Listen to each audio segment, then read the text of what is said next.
사랑과 은혜가 많으신 하나님 아버지, 오늘도 우리에게 귀한 생명 주시려고 이렇게 예배의 자리로 우리를 불러주시니 감사합니다.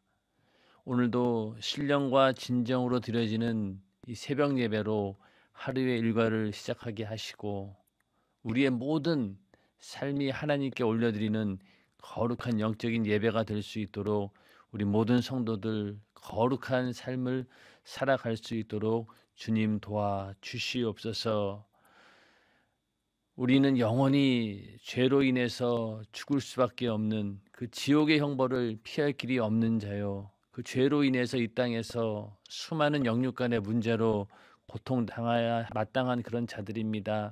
그러나 주님께서 우리를 긍휼히 여겨주시고 또 사랑해 주시어서 우리를 구원해 주시고 또 이 땅에 살면서 주님의 은혜 가운데 주님께서 우리에게 주신 예수의 이름으로 무엇이든 구하라. 또 모든 문제를 그 이름으로 해결하라고 하시면서 우리에게 기도할 수 있는 권리를 주셨습니다. 오늘도 예배하는 모든 성도들 가지고 있는 여러 가지 문제들 예수의 이름으로 해결하게 하시고 또 예배 가운데 하나님께서 역사해 주시어서 질병, 저주, 가난, 고통 수많은 문제들이 깨끗이 해결되어지는 역사가 있게 하여 주시옵소서. 마지막 때에 우리 모든 성도들 정말로 신부의 믿음으로 잘 준비케 하시고 주님 오시는 그날 영광스러운 그 자리에 신부의 자격 갖추어서 주님 만날 수 있도록 주께서 인도해 주시옵소서.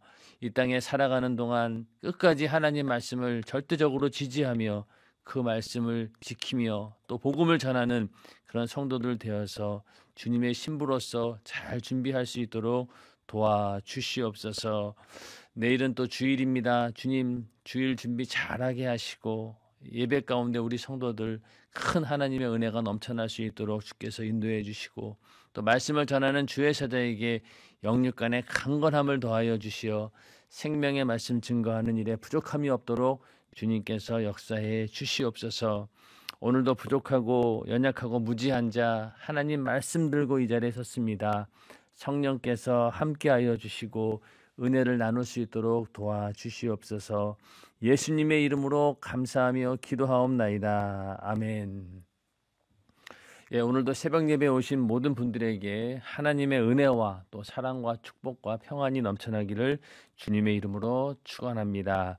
이 시간 함께 은혜 나누실 말씀은 누가복음 11장 37절에서 41절 말씀입니다. 누가복음 11장 37절에서 41절 말씀 함께 합독하시겠습니다. 예수께서 말씀하실 때에 한 바리새인이 자기와 함께 점심 잡수시기를 청함으로 들어가 앉으셨더니 잡수시기 전에 손 씻지 아니하심을 이 바리새인이 보고 이상히 여기는지라. 주께서 이르시되 너희 바리새인은 지금 잔과 대접의 겉은 깨끗이 하나 너희 속인즉 탐욕과 악독이 가득하도다. 어리석은 자들아, 밖을 만드신 이가 속도 만들지 아니하셨느냐. 오직 그 안에 있는 것으로 구제하라. 그리하면 모든 것이 너희에게 깨끗하리라. 아멘. 예, 오늘은 누가복음 11장 37절에서 41절 말씀을 중심으로 겉과 속을 다 보시는 하나님이란 제목으로 함께 은혜를 나누고자 합니다. 성경에 보면은 이 예수님과의 만남이 이루어진 사건들이 많이 나오는데 예수님께서는 어느 곳에 가시든지 병든 자를 고치시고 또 연약한 자를 돌보시고 항상 은혜와 사랑을 베푸시는 그런 분이십니다. 왜냐하면 우리 인간을 구원하기 위해 이 땅에 오신 분이기 때문에 예수님께서는 어느 곳에 가든지 늘 그렇게 은혜와 사랑을 베푸시고 우리에게 구원의 손길을 내미시는 그런 분이십니다. 그런데 우리가 신약 성경을 읽어보면은 항상 예수님께서 너무 모질다 할 정도로 혹독하게 어떤 경우에는 막 화했을진저 이러면서 저주를 퍼붓는 대상이 있었으니 바로 그들이 이 바리새인들 또 서기관들 또 율법사들, 이런 그 당시 종교 지도자들입니다. 특히 이 바리새인에 대한 이야기는 굉장히 많이 나오고, 항상 보면은 예수님과 대립하는 또 갈등을 겪는 그런 사람들로서 이제 바리새인이 등장하게 되는데, 이 바리새인은 뭐 우리가 알다시피 원래는 이 바리새 운동이라고 하는 것이 굉장히 의미 있고, 이스라엘이 어떤 하나님의 그 진노로부터, 하나님의 그 저주로부터 우리가 이렇게 나라가 망할 수밖에 없는 그런 이유가 무엇일까라고 고민하던 끝에 우리가 하나님 말씀, 율법을 철저하게 지키지 않았기 때문에 이런 일이 발생했구나라는 그런 회개로부터 시작한 그런 운동입니다. 그래서 하나님 말씀을 철저하게 지켜야겠다. 그거보다도 더 의로운 행동이 어디 있겠습니까? 그렇게 시작한 바리새 운동이 점점 시간이 지나면서 하나님에 대한 사랑으로 시작했던 그 운동이 점점 이제는 자기를 사랑하는, 그걸 변질이 돼버린 거죠. 그러니까 내가 율법을 잘 지킨다라고 하는 것이 하나님께 영광 올려드릴 일이고, 하나님을 사랑하는 마음으로 그렇게 했어야 되는 것인데, 시간이 지나면서 자기 의가 드러나는 게 되는 거죠. 자기 의가 드러났다라고 하는 것은 그만큼 자기에 대한 사랑으로 충만했다는 겁니다. 아, 나는 이렇게 하나님 율법을 잘 지키는 사람이야. 복을 받아도 내가 받아야 되지. 나 같은 사람이 복을 받아야 돼. 나는 의로운 사람이야. 이러면서 자기의 어떤 의를 드러낸다라고 하는 것은 그만큼 하나님에 대한 사랑을 나에 대한 사랑으로 바꾸었다는 얘기입니다.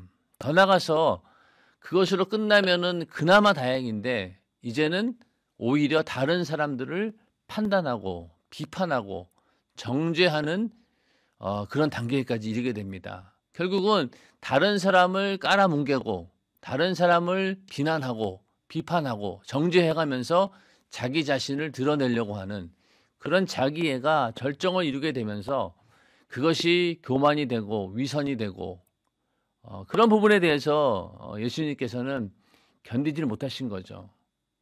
그 바리새인들을 만약에 사랑하지 않았다라고 하면은 그냥 지나쳐 버리고 이렇게 여기저기에서 말씀하지도 않았을 겁니다. 그러나 예수님께서는 그 바리새인이라 할지라도 자기 의에 꽉 차서 하나님의 그 의를 보지 못하는, 하나님의 사랑과 은혜를 전혀 받을 수 없는 그런 완전히 꽉 막혀버린 자기 의로 충만한 그런 자들도 주님께서는 사랑하셨기 때문에 어떻게든 그들에게 이런저런 방법으로 충정요법을 가해서라도 그들에게 막 저주를 퍼부으면서도 그들이 정신을 차리고 회개하고 돌아오기를 바라셨던 것입니다. 오늘 읽으신 본문에서도 한 바리새인이 자기와 함께 점심 잡수시기를 청함으로, 그러니까 예수님께서는 이 바리새인이라 할지라도 식사 초대에 기꺼이 응하셨다는 거예요.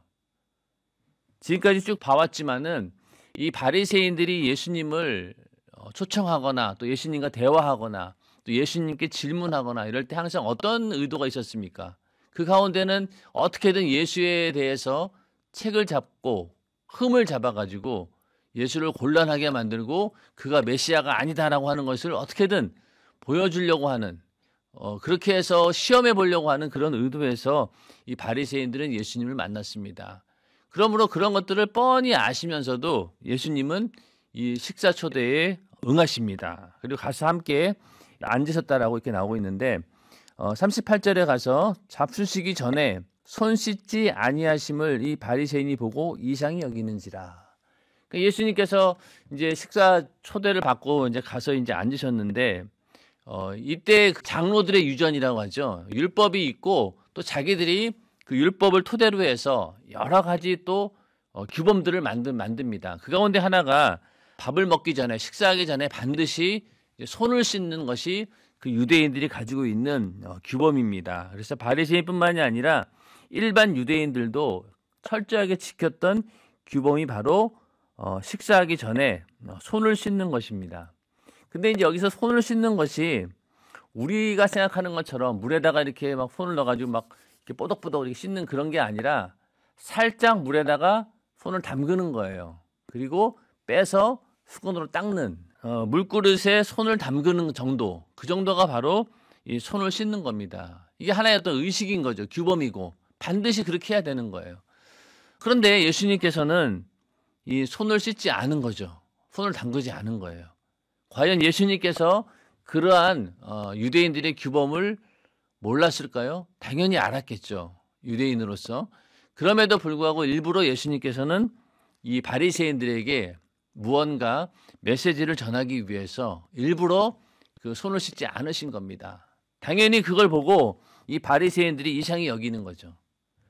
하나님 말씀을 철저히 지키려고 하는 그런 사람들을 보면은 자기 자신에 대해서도 굉장히 예민하지만은 다른 사람의 행동에 대해서도 그 시각을 가지고 바라보기 때문에 굉장히 예리하게 바라봅니다.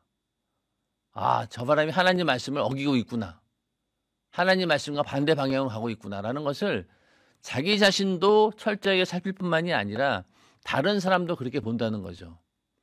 그러한 어떤 다른 사람을 보는 눈길이 그 영혼을 사랑하는 마음으로 그가 그 죄를 깨닫고 돌이키는 그런 마음으로 본다라고 하면은 그나마 다행이겠지만은 이 바리새인들은 그게 아닌 거죠. 그 사람이 저렇게 하나님 말씀을 지키지 않고 또 그들이 정한 하나님께 이렇게 하겠다라고 정했던 그런 규범들을 지키지 않는 모습을 보고 예수님을 그대로 그냥 정죄하는 거예요. 이상히 여겼다는 거죠. 왜 저러지? 저 큰 죄인데? 이러면서 이상히 여겼다라고 하는 것입니다. 그러자 이제 예수님께서 즉시 어떻게 얘기하냐면은 너희 바리새인은 지금 잔과 대접의 겉은 깨끗이 하나 너희 속인즉 탐욕과 악독이 가득하도다. 즉각 그냥 입에서 나오는 말이 굉장히 강한 어조로 비판을 시작하게 됩니다. 너희가 겉은 깨끗이 하려고 하나 속은 탐욕과 악독이 가득하다는 거예요. 우리가 그릇이 있으면은 그릇이 아무리 겉이 깨끗하면 무슨 소용이 있습니까? 결국은 그 그릇은 그 안에다가 뭐 밥을 담든 음식을 담아가지고 먹기 때문에 겉보다는 안이 깨끗해야 되는 거죠. 그런데 너희는 잔과 대접의 겉은 깨끗이 하지만은 속은 엉망이라는 거예요. 탐욕과 악독이 가득하다. 이러면서 그 예수님께서 그들 바리새인들의 그 위선된 모습, 외식된 모습을 그대로 지적을 합니다. 그러니까 겉은 굉장히 번지르르한데 속은 탐욕과 악독이 가득하다는 거예요. 그러면서 어리석은 자들아 밖을 만드시니가 속도 만들지 아니하셨느냐. 그러니까 겉과 속이 완전히 다른 거죠. 그래서 이 바리새인들은 겉으로는 정말로 하나님 말씀을 잘 지키려고 하는 또 거룩하고 경건한 그런 사람들로 보이지만은 그러나 그 속은 그렇지 않다는 거예요. 이 마가복음 7장에도 그 제자들이 손을 씻지 않고 음식을 먹다가 바리새인들과 또 이렇게 부딪힌 일이 있습니다. 그때 예수님께서 어떻게 얘기했냐면은 입술로는 나를 존경하되 마음은 내게서 멀도다. 또 하나님의 계명을 버리고 사람의 유전을 지킨다. 그러니까 오히려 하나님의 그 율법보다 더 중요시 여기는 것이 자기들이 만든 그런 유전, 규범 이런 것들을 더 중요시 여긴다. 이러면서 굉장히 예수님께서 비판하셨는데 마찬가지로 여기와 누가복음의 오늘 읽으신 본문 가운데서도 그들을 이제 겉과 속이 다르다는 거예요. 거기에 대해서 하나님께서 너희 겉을 만드신 분도 하나님이신데 너희 속을 모르겠냐는 거죠. 그래서 이 겉과 속이 다르다라고 할 때 겉으로 하는 행동과 속 마음이 완전히 다른 거죠. 생각도 다르고. 그러면은 이 겉과 속이 다를 때 그 차이가 어떻게 나타나냐면요. 그 위선으로 나타납니다. 그러니까 속마음은 그렇지 않은데 겉으로는 그런 척하는 그런 모습을 우리는 위선된 행동이라고 하는 것처럼 겉과 속이 다를 때 나타나는 그 행동이 바로 위선입니다. 그 외식이 되는 거죠. 겉으로는 멀쩡하게 말로도 정말로 그 하나님 말씀을 거룩하게 하는 것 같지만은 그 속마음은 그렇지 않다라고 하는 것입니다. 우리 인간이 살면서 겉과 속이 일치할 수 있을까요? 저는 불가능하다고 봅니다. 아무리 하나님 말씀대로 살려고 하고 또 어떻게든 최선을 다해서 노력한다 할지라도 인간은 이 겉과 속이 일치할 수가 없습니다. 왜냐하면 끊임없이 우리 안에 그 죄의 근성이 있기 때문에 죄가 계속해서 나오거든요. 아무리 내가 거룩하게 살고 싶어도 그 속에서 일어나는 육신의 소욕으로 일어나는 수많은 죄, 그런 것들은 어떻게든 억제할 길이 없는 거예요. 성령 충만함으로 우리가 그것을 최대한 억제할 수 있지만은 완벽하게 100% 겉과 속이 일치하는 사람은 아무도 없습니다. 그러므로 우리가 그 겉과 속이 하나님 말씀과 나의 삶이 일치하지 않는 부분에 대해서 우리는 그것을 깨닫고 하나님께 회개합니다. 그러면서 끊임없이 회개하면서 내 죄를 예수의 피의 공로로 죄사함 받고 그 은혜로 사는 거예요. 그리고 또 성령 충만함으로 우리가 사전에 그런 생각이 들어오지 않도록 하나님께서 막아주시고 또 우리 안에 계속해서 의로운 생각, 또 하나님이 주시는 거룩한 그런 생각과 마음을 가질 수 있도록 성령 충만하여서 그렇게 유지하는 것이지, 인간은 절대로 겉과 속이 같을 수가 없습니다. 우리가 세상에서는 그 언행일치라는 말을 쓰죠. 말과 행동이 일치해야 된다. 예, 말과 행동은 일치할 수 있어요. 왜냐하면은 이 말이라고 하는 것은 내가 어느 정도 생각하고 마음을 먹고 내뱉는 거기 때문에 이 말과 행동은 일치시킬 수 있어요. 그러나 겉과 속마음과 겉행동을 완전히 일치시키기는 불가능합니다. 하나님께서도 그 사실을 안다는 얘기죠. 그러니까 바리새인들이 아무리 겉을 깨끗하게 보이고, 그러니까 내가 하나님 말씀대로 사는 것처럼 거룩하게 보인다 할지라도 하나님은 아신다는 거예요. 남을 속일 수 있고 자기 자신도 속일 수 있어요. 예를 들어서 이 바리새인들도 내가 이렇게 잘하고 있는 줄 착각한다는 거 아니에요. 그러니까 내가 이렇게 하나님 말씀대로 사는 것이 의인 줄 알고 이것이 하나님께서 원하는 바인 줄 알고 착각하면서 내가 잘하고 있다라면서 자기 자신도 속고 있는 겁니다. 그러므로 남도 속일 수 있고 자기 자신도 속일 수 있어요. 그러나 절대로 속이지 못하시는 분이 바로 누구냐? 바로 하나님이십니다. 우리를 창조하신 분, 우리의 겉과 속을 창조하신 그 하나님은 속일 길이 없다는 거예요. 그러니 주님은 하나님의 아들이시죠. 하나님이시잖아요. 하나님의 그 시선으로 봤을 때 바리새인의 그 모습은 뻔히 그 죄가 보이고 잘못된 부분이 보이고 겉과 속이 다른 그 위선된 행동을 뻔히 보고 있는 거예요. 그러므로 하나님 앞에서는 절대로 속일 수 없다는 겁니다. 그래서 갈라디아서 6장 7절에 보면은요, 스스로 속이지 말라. 하나님은 만홀히 여김을 받지 아니하시나니 사람이 무엇으로 심든지 그대로 거두리라. 그러니까 인간이 하는 모든 행동을 하나님께서 다 아신다는 거예요. 그러니 스스로 속이지 말고 또 하나님은 그런 거에 만홀히 여김을 받지 않는다는 것. 인간에게 조롱을 받지 않는다. 그러니까 인간의 모든 행위를 아는 전지전능하신 하나님을 인간이 결코 속일 수 없다라고 하는 것이 하나님은 만홀히 여김을 받지 아니하시나니, 그 말의 뜻입니다. 절대로 하나님은 인간에게 그렇게 기만당하지 않고 조롱당하지 않고 결코 속임을 당하지 않는다는 거, 다 아신다는 거죠. 그러니 바리새인들이 하는 행동이 겉과 속이 완전히 다른 그것을 하나님은 아신다는 겁니다. 그럼에도 불구하고 바리새인들은 자기 자신들을 모른다는 거죠. 그러므로 스스로 자기를 속이는 것일 수도 있고요. 또 자기 자신이 속는 것일 수도 있고요. 모르니까. 바로 그 33절부터 36절에 보면은 내 몸의 등불은 눈이라. 내 눈이 성하면 온몸이 밝을 것이요 만일 나쁘면 내 몸도 어두우리라. 그러므로 내 속에 있는 빛이 어둡지 아니한 거 보라. 그러니까 우리 안에 하나님이 주시는 그 생명의 빛이 있어야 되는데 그것이 없으면은 겉으로 드러나는 것도 역시 어두운 거예요. 그러니까 바리새인들은 자기들이 굉장히 내 안에서 하나님의 의의 빛이 막 나와가지고 그것이 행동으로 드러나는 줄 착각하고 있다는 거죠. 그러나 하나님 보시기엔 그게 아니라는 거예요. 겉으로는 빛처럼 보이지만은 그 속에는 빛이 없고 오히려 어두운 것들, 탐욕과 악독으로 가득한 죄만 있다는 거예요. 그러니 속 안에 그런 어둡고 더러운 것들이 있는데 어떻게 겉으로 빛이 나오겠으며 좋은 것이 나오겠냐는 거죠. 절대 그럴 수 없다는 겁니다. 그런데 바리새인들은 자기 안에 그런 빛이 있는 줄 알고 착각하고 있고 자기 안에 하나님의 의가 있는 줄 착각한다는 거예요.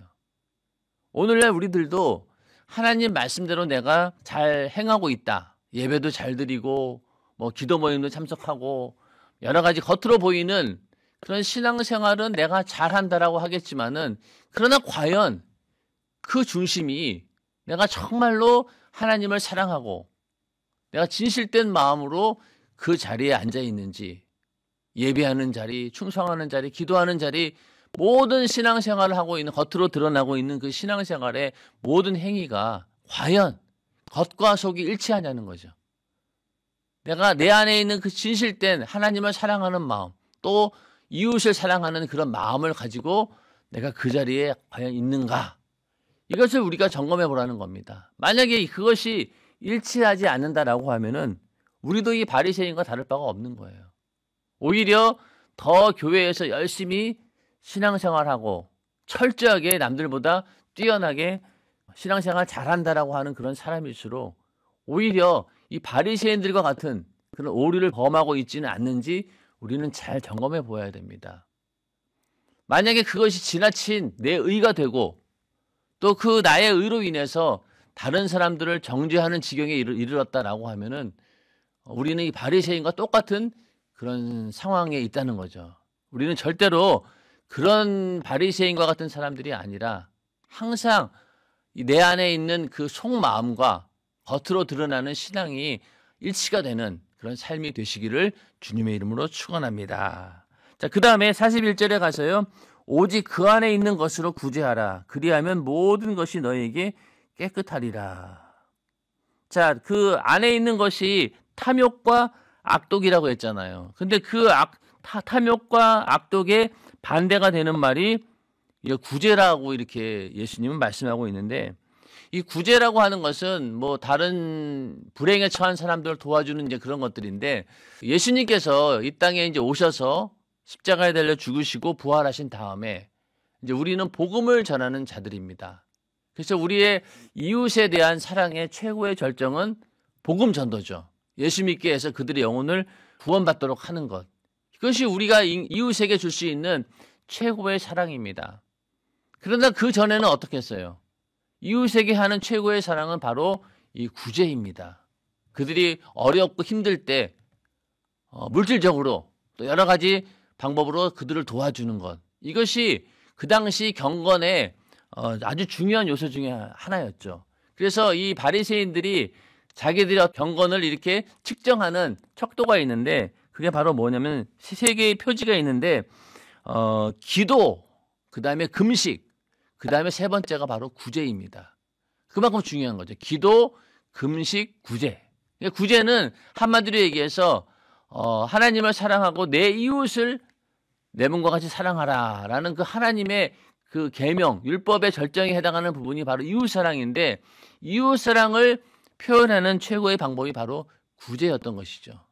그러나 오늘날은 어떻습니까? 그 구제도 복음을 전하는 것, 그것이 밑바탕이 된 구제가 온전한 구제가 되는 거죠. 지금은. 왜냐하면 지금 우리가 이웃사랑의 절정은 바로 복음을 전해서 그들의 영혼이 구원받는 것, 지옥에서 그들을 이끌어내는 것, 이것이 우리가 줄 수 있는 최고의 이웃사랑입니다. 그러나 그 전에는 구제, 도와주는 것, 이웃을 도와주고 어려운 일이 있을 때 그들을 돌봐주는 것, 이것이 바로 최고의 그 경건의 하나의 어떤 표지 중에 하나였다는 거죠. 그래서 예수님께서도 오직 그 안에 있는 것으로 구제하라. 그리하면 모든 것이 너희에게 깨끗하리라. 그러니까 너희들이 그렇게 경건하게 여기고 거룩하게 여기는 구제도 겉으로만 사람들에게 보이기 위해 산다는 거죠. 그 마음에는 역시 탐욕과 악독이 가득하고 전혀 그들을 돕고 싶지 않은데 그냥 내가 다른 사람들에게 거룩한 사람으로 하나님 말씀 율법을 지키고 있는 그런 자로 보이기 위해서 그런 구제를 한다는 거예요. 그건 잘못되었다는 거죠. 오직 그 안에 있는 것으로 구제하라. 이거는 어떤 얘기냐면은 이제 우리가 42절에 보면은요. 그 다음에 있는 화 있을진저 너희 바리새인이여 너희가 박하와 운향과 모든 채소의 11조를 드리되 공의와 하나님께 대한 사랑은 버리는도다. 자, 11조도 마찬가지입니다. 11조도 이들이 철저하게 드리지만은 그런 뭐가 빠졌다는 거예요? 공의와 하나님께 대한 사랑이 빠졌다는 거죠. 결국 오직 그 안에 있는 것으로 구제하라라고 했는 그 안에 있는 것이 뭐냐? 바로 공의와 하나님에 대한 사랑입니다.